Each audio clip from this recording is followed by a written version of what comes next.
What's your "I can't believe other people don't know this" hack? People who work on Windows computers hit the Windows key and V at the same time. Instead of pasting, it opens your entire clipboard. Once you enable it, it will save a history of what you copy so you can pick and choose. Enjoy. Also, Control-Shift-V is useful. It pastes values only and matches the destination formatting. In other words, if you copy a headline or a piece of regulation into an email and don't want it to be huge bold text, this makes it match the rest of your email. Also, Excel now accepts that keyboard shortcut, which is a recent change. Another cool one. Snipping tool can easily copy a section into a pastable image or save it as a screenshot.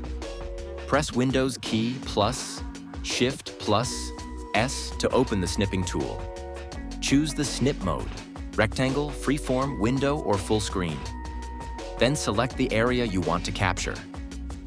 When purchasing citrus fruit, select the heavy ones.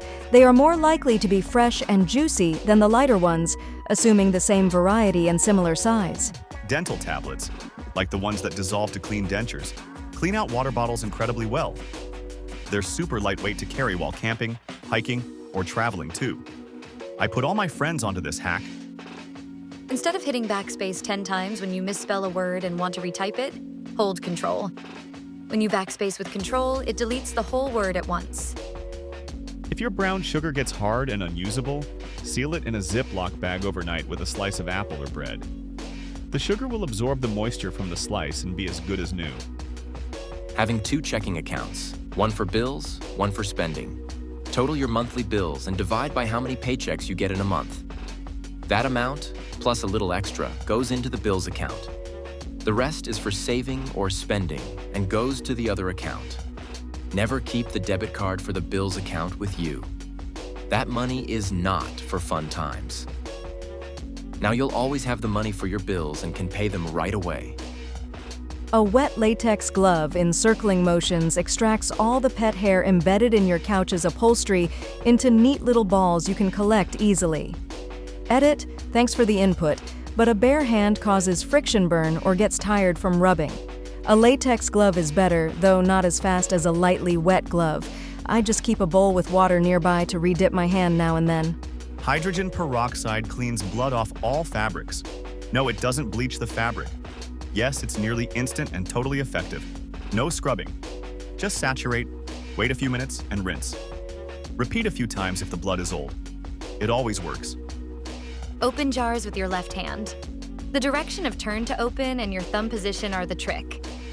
When you open a jar with your right hand, you mostly use your fingers, which fold over. That way you miss out on the rigidity of your thumb bones. When ordering something online, I add it to my cart and let it sit for a couple of days. Many times I've been sent a "you forgot something" email, along with a promo code for a discount. And the converse of that, the "this promotion is valid only for the next 2 hours" is never true. Suggesting urgency is an old sales trick. Squeegee the water off your body with your hands before leaving the shower and your towel will dry much faster. If it's dark and you need to turn on a light for a short while at night, keep one eye closed. It will stay adjusted to darkness so you can see when the light goes off.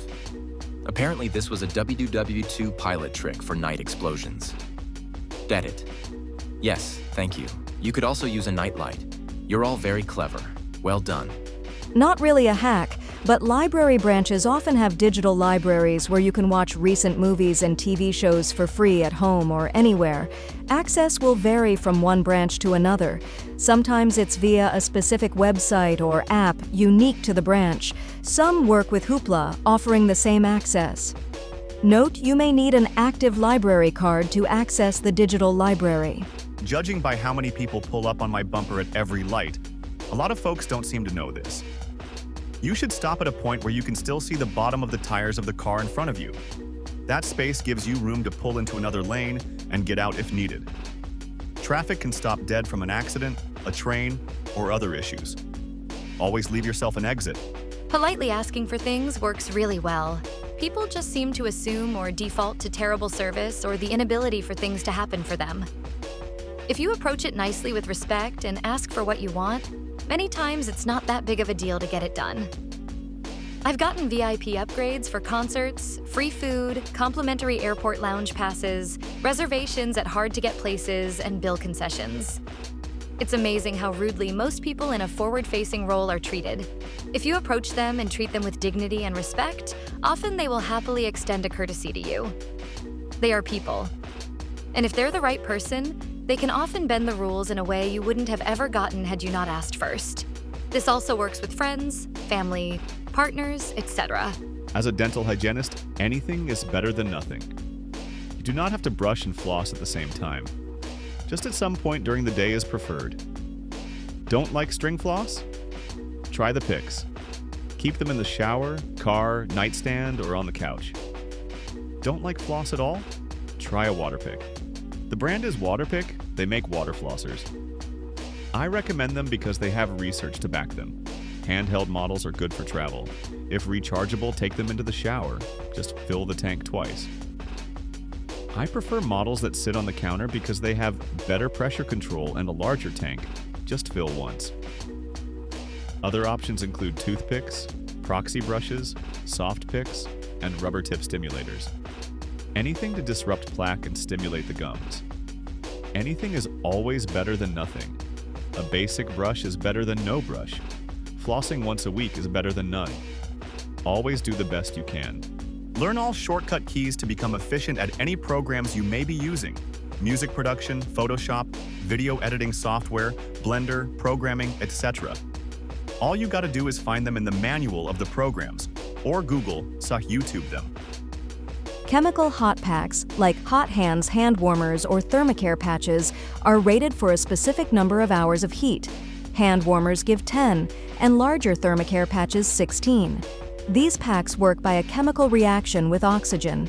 That means you get 10 hours of heat for 10 hours of oxygen exposure, not necessarily consecutive hours. If you only need them for a few hours, stick them in a Ziploc bag when done. They'll cool off almost instantly, and you still get several more hours of heat later. You don't have to throw them away just because you don't need them right now. Similarly, if your hot packs stop working early, it's almost certainly because they lack oxygen. Take them out of gloves, pockets, or shoes for a moment, and they will warm back up. Fun fact, those hand warmers are pretty much just a pouch with some rocks and iron. The chemical reaction is simply the iron oxidizing, also known as rust. So you're just holding a bag of rusting metal, which happens to be an exothermic reaction.